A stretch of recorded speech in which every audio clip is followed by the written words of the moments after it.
അങ്ങനെ ഖലീഫയുടെ കോടതിയിൽ പോയി ആ മക്കൾ പറയുന്നത് എങ്ങനെയാണ്? പൊന്നു ഖലീഫയെ ഒന്ന് കാണുവാൻ മോഹിച്ച് വന്നുള്ളതാണല്ലോ നീതി കീട്ടുമെന്നാശിച്ച് വന്യപിതാവിനെ നിന്യമായിവൻ കൊന്നല്ലോ, വല്ലാത്ത വേദന ഞങ്ങൾക്കെല്ലാം നാശിച്ചല്ലോ. ആ മക്കൾ ഖലീഫയോട് അവരുടെ സങ്കടങ്ങൾ പറഞ്ഞുകൊണ്ടിരിക്കുകയായിരുന്നു. അപ്പോൾ അവരുടെ വാക്ക് കേട്ട ഖലീഫ ഈ യുവാവിനോട് ചോദിക്കുന്നു, പിന്നെ ഇവർ പറഞ്ഞതൊക്കെ സത്യമാണോ? ഞാൻ കേട്ടുള്ളതൊക്കെ സത്യമാണോ എന്ന് നിങ്ങൾ ഈ കോടതിയുടെ മുമ്പാകെ നിങ്ങൾ തെളിയിച്ച് പറയണം, സത്യമായിട്ട് പറയണം. കേട്ടുള്ള കാര്യങ്ങൾ നേരാണോ? ഇവർ ചൊല്ലിയതൊക്കെയും ശരിയാണോ? കൊല ചെയ്തേ കാതകൻ നീയാണോ? ഇവിടെ കൊല ചെയ്യാനുള്ള സബബാണോ? സത്യമായൊക്കെ തുറന്ന് പറയണം, സബിതെന്താണിവിടത്തിലൊക്കെ മൊഴിയണം. ശൈത്താൻ്റെ വലയാണ് കൊലയെന്നതോർക്കണം, സത്യം പറഞ്ഞിടണം, എല്ലാം സർവമറിഞ്ഞിടണം. ഇത് കേട്ട യുവാവ് കോടതിയുടെ മുമ്പാകെ ഉമർ റളിയല്ലാഹു അൻഹുവിനോട് പറയുകയാണ്, കേട്ടുള്ള കഥ സത്യമാണ്, ഇവരൊക്കെ പറഞ്ഞ കാര്യങ്ങൾ സത്യം തന്നെയാണ്. എങ്കിലും എനിക്ക് ഒന്നും മറച്ചു വെക്കാനില്ല, എനിക്ക് ഒന്നും മറച്ച് പറയാനെനിക്കെന്നില്ല. മണ്ണിനും വിണ്ണിനും മാപ്പ് ലഭിക്കുകയില്ല. കൊലയാളിക്കുള്ള ശിക്ഷ എനിക്കു തന്നാൽ അള്ളാൻ്റെ വിധിയെന്ന് ഞാനും ഉറച്ചിടുന്നേ. പൊന്നു ഖലീഫയോടിന്നൊന്ന് ചെല്ലും ഞാൻ, എന്നെ വാദിക്കുവാനുള്ള സമയമാണ്.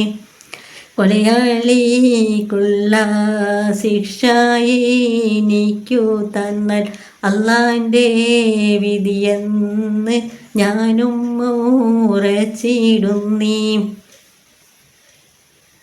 അങ്ങനെ യുവാവ് അവിടെ സത്യങ്ങളെല്ലാം തുറന്ന് പറഞ്ഞു. പിന്നൊരു കാര്യം യുവാവ് പറയുകയുണ്ടായിരുന്നു അവിടെ, അതെന്താണെന്ന് നോക്കാം. കരുണ എനിക്ക് ചോരിഞ്ഞാലും തരണമെനിക്ക് കാണിഞ്ഞാലും ഹരണമെനിക്ക് ഒരു വിട തന്ന് സഹായിച്ചാലും എന്നുടെ പുരയതിലെത്തി തിരിക്കുവാൻ അനുവദിച്ചാലും ഒരു കടം വീട്ടി തിരിക്കുവാൻ അരുമയിൽ മക്കളെ നാളരുവാൻ. ഒരു കടം വീട്ടി തിരിക്കുവാൻ അരുമയിൽ മക്കളെ നാളരുവാൻ. അവരുടെ യാത്ര പറഞ്ഞും കൊണ്ടിട്ടുടനെ അണിയാം. എന്നിൽ അകമഴിയേണം കോടതി തന്നിൽ കൽപ്പന വേണം. കരുണ എനിക്ക് ചോരിഞ്ഞാലും കരുണ എനിക്ക് കാണിഞ്ഞാലും തരണമെനിക്ക് ഒരു വിട തന്ന് സഹായിച്ചാലും എന്നോട് പുരയതിലെത്തി തിരിക്കുവാൻ അനുവദിച്ചാലും. അങ്ങനെ കോടതിയോട് ആ യുവാവ് ആജ്ഞാപിക്കുകയായിരുന്നു, എനിക്ക് ഒരു കടം വീട്ടിൽ തിരിക്കാനും എൻ്റെ വീട്ടിൽ പോയി മക്കളോടും ഭാര്യയോടും ഒന്ന് സംസാരിച്ച് തിരിച്ചു വരാനും ഈ കോടതി അനുവദിക്കണമെന്ന് അയാൾ ആജ്ഞാപിക്കുകയാണ്. അപ്പോൾ കോടതിയാകെ ഞെട്ടിവിറക്കുകയായിരുന്നു. ഇയാൾ എന്താ പറയുന്നത്? ഒരു കൊലയാളി കോടതിയിൽ വന്ന് ഇങ്ങനെ പറയാൻ ഇങ്ങനെ ധൈര്യം വരുന്നു? പിന്നെ നിങ്ങൾ ഒരു കൊലയാളെന്ന് ഓർക്കണം. നിങ്ങൾക്ക് എങ്ങനെയാണ് ഞാൻ മാപ്പ് തരിക? ഇത് നിങ്ങളെ എങ്ങനെയാണ് വിശ്വസിച്ചിട്ട് ഞാൻ നിങ്ങൾക്ക് ഇവിടെ തരേണ്ടത്? നിങ്ങൾക്ക് പകരം ജാമ്യമായി നിൽക്കാൻ ഈ കോടതിയിൽ ആരെങ്കിലും ഉണ്ടോ? ജാമ്യമായി ആരെങ്കിലും നിൽക്കുകയാണെങ്കിൽ ഞാൻ നിങ്ങൾക്ക് വിട തരാം എന്ന് പറഞ്ഞു. ചുറ്റുപാട് നോക്കി ആരുടെയും ഭാഗത്ത് ജാമ്യമായി നിൽക്കുക എന്ന് പറയുന്ന ഒരാളും അവിടെ കാണുന്നില്ല. അയാൾ പടച്ചവനോട് ദുആ ചെയ്യുകയായിരുന്നു. പടച്ചവനെ, എന്താണ് ഞാൻ കാണുന്നത്? എനിക്കൊരു വഴി കാണിച്ചു തരണേ എന്നും. അപ്പോൾ പെട്ടെന്ന് അവിടെ നിന്നൊരു ശബ്ദം, ഇയാൾക്ക് വേണ്ടി ഞാൻ ജാമ്യം നിൽക്കാം. അപ്പോൾ ആരാണ്? ഒരു വൃദ്ധനായ ഒരു മനുഷ്യനാണ്. അവിടെ നിന്ന് കൂടിയിരിക്കുന്ന ആളുകളിൽ നിന്ന് മുമ്പ് വന്നു, ഇയാൾക്ക് വേണ്ടി ഞാൻ ജാമ്യം നിൽക്കാം. ഇയാളെ സ്വദേശത്ത് പോയിട്ട് തിരിച്ചു വരുന്നവരെ ഞാൻ ജാമ്യം നിന്നോളാം. അപ്പോൾ ഖലീഫ റളിയല്ലാഹു ചോദിക്കുന്നു, പിന്നെ ഇയാൾ തിരിച്ചു വന്നില്ലെങ്കിൽ ഇയാൾക്ക് പകരം കൊലക്കയർ മുരുകുന്നത് നിങ്ങളിലാക്കായിരിക്കും. എല്ലാം അറിയാമല്ലോ, അറിഞ്ഞുകൊണ്ട് തന്നെയാണല്ലോ നിങ്ങൾ വന്നിരിക്കുന്നത്. അതെ, എല്ലാം അറിയാം, എനിക്ക് അറിഞ്ഞുകൊണ്ട് തന്നെയാണ് ഞാൻ വന്നിരിക്കുന്നത്. ഇയാളെ വിശ്വസിക്കാം എന്ന് പറഞ്ഞ് ആ വൃദ്ധനായ മനുഷ്യൻ ജാമ്യം നിന്നു. അങ്ങനെ ജാമ്യം നിൽക്കുമ്പോൾക്ക് ഈ യുവാവ് ആ വൃദ്ധനായ മനുഷ്യന് നന്ദി പറയുകയായിരുന്നു. ഉപകാരം മറക്കൂല, ഒരിക്കലും ചതിക്കൂല, ഉടയവനാണേ സത്യം, വഴുത തെറ്റൂല, വീട്ടിൽ ഉടയവരൊത്തേ കാലം കഴിച്ചു കൂട്ടൂല, അടിയൻ്റെ മനസ്സുള്ളിൽ സഖിയായിട്ടിരിക്കുന്നു, അഖിലവും പടച്ചുള്ള റബ്ബ് കാണുന്നു, നാളെ അതിനുള്ള പ്രതിഫലം വന്നു ചേരുന്നു. ഉപകാരം മറക്കൂല, ഒരിക്കലും ചതിക്കൂല, ഉടയവനാണേ സത്യം, വഴുത തെറ്റൂല, വീട്ടിൽ ഉടയവരൊത്തേ കാലം കഴിച്ചു കൂട്ടൂല. ആ യുവാവ് ആ വൃദ്ധനായ മനുഷ്യനോട് പറയുന്നു, താങ്കൾ ചെയ്തത് വളരെ ഉപകാരമായിരിക്കുന്നു. ഈ ഉപകാരം ഞാൻ ഒരിക്കലും എൻ്റെ ജീവിതത്തിൽ ആയുസ്സുള്ള കാലത്തോളം ഞാൻ മറക്കില്ല. ഈ ഉപകാരം ഞാൻ ഒരിക്കലും തെറ്റിക്കില്ല. എൻ്റെ വീട്ടിൽ ഒരു ദിവസം പോലും ഞാൻ തങ്ങി നിൽക്കില്ല. ഞാൻ ഉടനെ വരാമെന്ന് പറഞ്ഞുകൊണ്ട് ഉടനെ യാത്ര പുറപ്പെടുകയായിരുന്നു ആ യുവാവ് ചെയ്തത്. യാത്ര പുറപ്പെട്ട് വീട്ടിലെത്തിയപ്പോൾ യുവാവിൻ്റെ കണ്ണും മുഖവും ആകെ കോലം കെട്ട് ക്ഷീണിച്ച പരവശനായ മകനെ കണ്ട് ഉമ്മ ഞെട്ടിത്തരിക്കുന്നു. എന്തു പറ്റി മോനെ? മോനെന്താ ഈ കോലത്തിൽ, ഇങ്ങനെ ഒരു അവസ്ഥയിൽ മോനെ വല്ലാതെ ക്ഷീണിച്ചിരിക്കുന്നല്ലോ, എന്തു പറ്റി മോനെ എന്ന് ഉമ്മ ചോദിക്കുന്നു. പൊന്നു മോനെന്തോ പിണഞ്ഞ് തമ്പുരാനേ, എൻ്റെ പൊന്മകനെ കാക്കണം നീ തമ്പുരാനേ, ക്ഷീണമറ്റ് നിന്നിടുന്ന പൊന്നുമോനെ കണ്ട് ക്ഷമിക്കുവാൻ കഴിവതില്ല അലമീനേ, അമ്പിളി പോലെ തിളങ്ങും പൂമുഖത്ത് ഇന്ന് നൊമ്പരം കാണുന്നു എൻ്റെ കൽബകത്ത്. ആ ഉമ്മ മകനെ കാണുമ്പോഴത്തേക്ക് ഉമ്മയുടെ കൽബകം കത്തിക്കയറുകയായിരുന്നു. എന്ത് പറ്റി എൻ്റെ മോനെ? മോൻ സംഭവമെല്ലാം ഉമ്മയോടും ഭാര്യയോടും വിവരിച്ച് പറഞ്ഞിരിക്കുന്നു. ഞാൻ ഇപ്പോൾ തന്നെ തിരിച്ചു പോവുകയാണ്. എനിക്ക് ആ ജ്യൂസിന് കൊടുക്കാനുള്ള കടം വീട്ടണം. ഒന്ന് നിങ്ങളെല്ലാവരും കാണാൻ വേണ്ടി ഞാൻ ഓടി വന്നതാണ്. എനിക്ക് പകരം ജാമ്യം നിൽക്കുന്ന ആൾ കൊലക്കയറിൽ കുരുങ്ങാൻ പാടില്ല. ആ കൊലക്കാർ എനിക്കുള്ളതാണ് ഉമ്മ. ഞാൻ തിരിച്ചു പോവുകയാണ്. അപ്പോൾ ഭാര്യ പറയുന്നു, അതിനു വേണ്ടിയാണോ നാഥ കാലത്തിന് തന്നെ സങ്കടത്തിലാഴ്ത്തി. എന്തിനെൻ്റെ പിഞ്ചുകാലം കണ്ണുനീരിൽ വീഴ്ത്തി.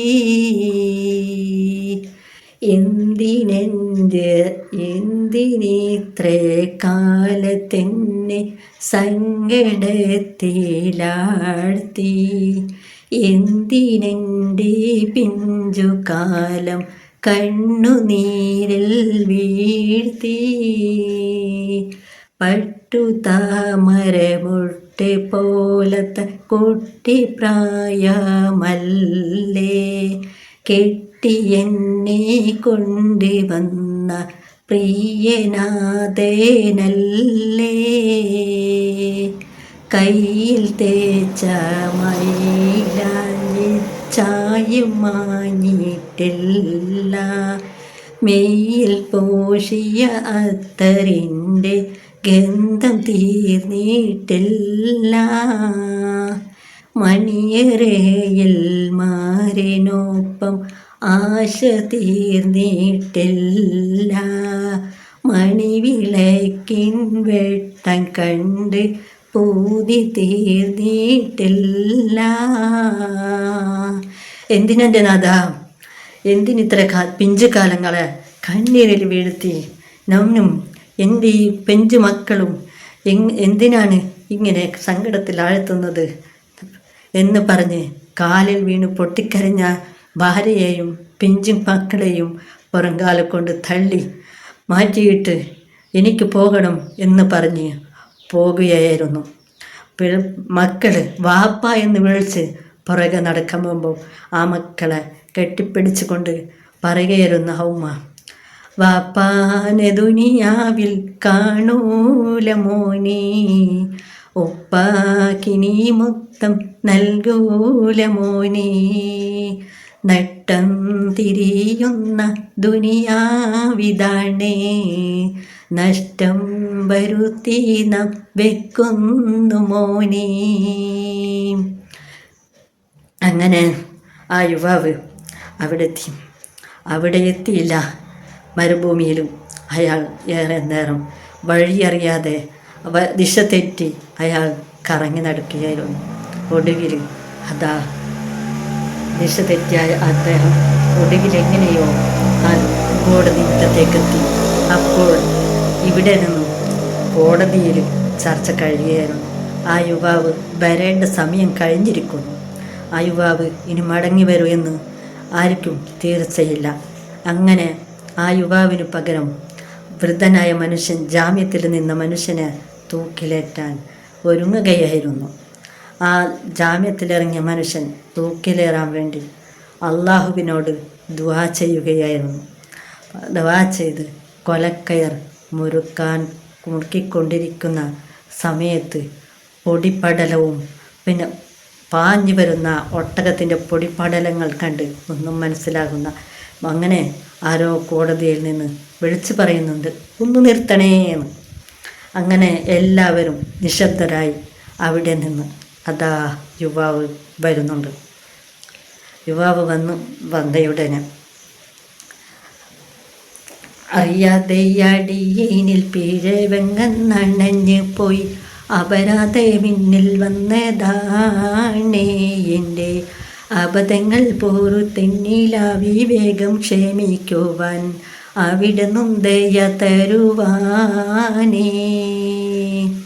നിശ്ചയ സമയത്തിൻ മുമ്പായി തന്നെ ഇറങ്ങി, നിശ്ചിത സമയത്തിൻ മുമ്പായി തന്നെ ഇറങ്ങി, നിശ്ചയം മരുഭൂമിക്കകത്ത് ഞാൻ കുടുങ്ങി, നേർവഴി കാണാതേറെ സമയം ഞാൻ കറങ്ങി, കൽവ് നെടുങ്ങിയിടുങ്ങിയ സാഹത്തിൽ ഇഴിപതികൾ അങ്ങിങ്ങെങ്ങുണ് സാഹത്തിൽ, യാഹിലാഹി നിന്റെ രക്ഷ മാത്രമെനിക്ക്, നിൻ കരുണ എന്ന് ജ്വലിക്ക്, അറിയാതെ പിഴവെങ്ങന്നണഞ്ഞിപ്പോയി അപരാധം മിന്നലെ വന്നതാണേ എൻ്റെ അബദ്ധങ്ങൾ പോറ് തെന്നിലാതി വേഗം ക്ഷമിക്കുവാൻ അവിടെന്നും ദയ തരുവാനേ.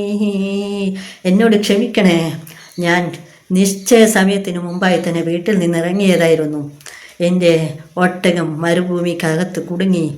ഞാൻ നേർവഴി കാണാതെ ഏറെ സമയം ഞാൻ കറങ്ങി നടക്കുകയായിരുന്നു. അങ്ങനെയാണ് ഞാൻ സമയം വൈകിപ്പോയത്. എവിടെ എൻ്റെ ജാമ്യം നിന്ന ആൾ? അയാൾക്കൊന്നും സംഭവിച്ചില്ലല്ലോ എന്ന് പറഞ്ഞുകൊണ്ട് അയാൾക്കരികിലേക്ക് വന്നു. വന്ന് അയാൾക്കരികിലെത്തിയ സമയത്ത് അയാൾ കാലിൽ പിടിച്ച് മാപ്പ് ചോദിക്കുകയായിരുന്നു. ഞാൻ കാരണം ഇരിച്ചിരി വൈദ്യുതി പോയിരുന്നെങ്കിൽ നിങ്ങളായിരിക്കുമല്ലോ. അതോർത്ത് തന്നെയാണ് പടച്ചവനോട് ദുആ ചെയ്തുകൊണ്ട് ഞാൻ പെട്ടെന്ന് എങ്ങനെയെങ്കിലും തിരിച്ചെത്തിപ്പോയത്. പടച്ചവനാണ് എനിക്ക് ഇവിടെ എത്താൻ വഴി കാണിച്ചു തന്നത്. അത്രയും എൻ്റെ മനസ്സിനുള്ളിൽ തീയായിരുന്നു എന്ന് പറഞ്ഞപ്പോൾ അവിടെ കൂടിയിരിക്കുന്ന എല്ലാ ആളുകളുടെയും മനസ്സിൽ ഇയാളാണ് നമുക്ക് ഏറ്റവും മാതൃകയാകേണ്ട മനുഷ്യനാണ്. ഇയാളെ കോടതിയിൽ നിന്ന് തൂക്കിലേറ്റി കൊല്ലേണ്ട ഒരാളല്ല.